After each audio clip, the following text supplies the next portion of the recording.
Tired of the same old boring text editors on Ubuntu? Well, in this video, I'll show you how to easily install Vim, a powerful text editor with a graphical interface that will take your coding experience to the next level.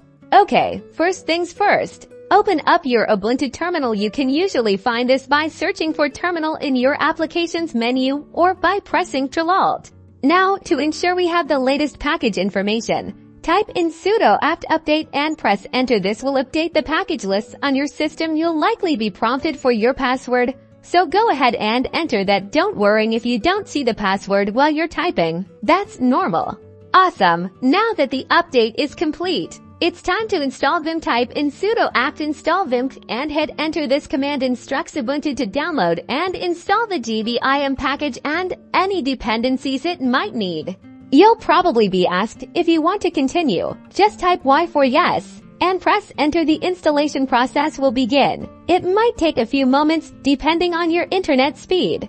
Once the installation is finished, you can find Vim in your Ubuntu applications menu. Just search for Gvim or Vim. Click on the icon to launch it. And there you have it. Vim is all set up and ready to go. You can now enjoy a more visually appealing and feature-rich text editing experience within Ubuntu. Enjoy exploring all the features that Vim has to offer. That's it for today's tutorial. Thanks for watching and happy coding!